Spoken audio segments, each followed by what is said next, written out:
നമസ്കാരം. നമ്മുടെ വയനാട് ദുരന്തത്തിൽ മരണമടഞ്ഞവർക്കും അതേപോലെ തന്നെ വീട് നഷ്ടപ്പെട്ട ആളുകൾക്കും എല്ലാമായിട്ടുള്ള മുണ്ടക്കൈ ചൂരമുള്ള ടൗൺഷിപ്പിന്റെ അടുത്താണ് ഞങ്ങൾ ഇവിടെ നിൽക്കുന്നത്.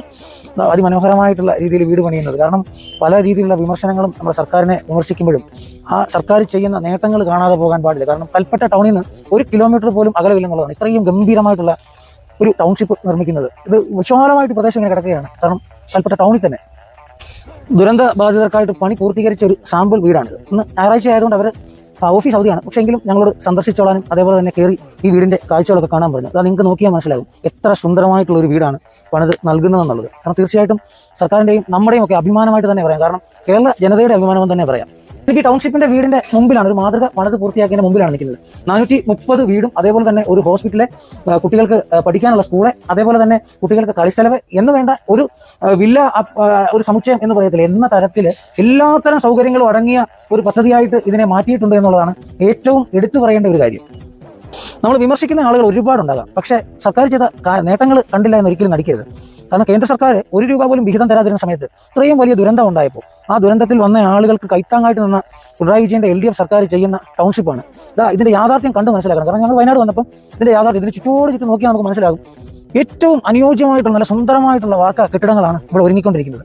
ഇത്രയും നല്ല രീതിയിൽ നമ്മുടെ സർക്കാർ ജനക്ഷേമകരമായിട്ടുള്ള പ്രവർത്തനങ്ങൾ, അതായത് ദുരന്തം വിതച്ച് ആ ദുരന്തം വിതച്ചതിൽ നിന്ന് നഷ്ടങ്ങളുണ്ടായ ആളുകൾക്ക് തീർച്ചയായിട്ടും അവർക്ക് കൈത്താങ്ങായിട്ട്, എന്നും സാധാരണപ്പെട്ടവന് കൈത്താങ്ങായിട്ട് നിൽക്കുന്ന ജനകീയ സർക്കാർ മുന്നോട്ട് എന്ന് പറയുന്ന പോലെ തന്നെ നമ്മുടെ സർക്കാർ വീണ്ടും അധികാരത്തിലെത്തും. കാരണം എന്നും പാവപ്പെട്ട ജനങ്ങൾക്കൊപ്പമാണ്. ഈ കാഴ്ചകൾ കാണുമ്പോൾ ഞങ്ങൾ ഒരു 20 പേരോളമാണ് ഞങ്ങളുടെ നാട്ടിൽ നിന്നും വന്നത്.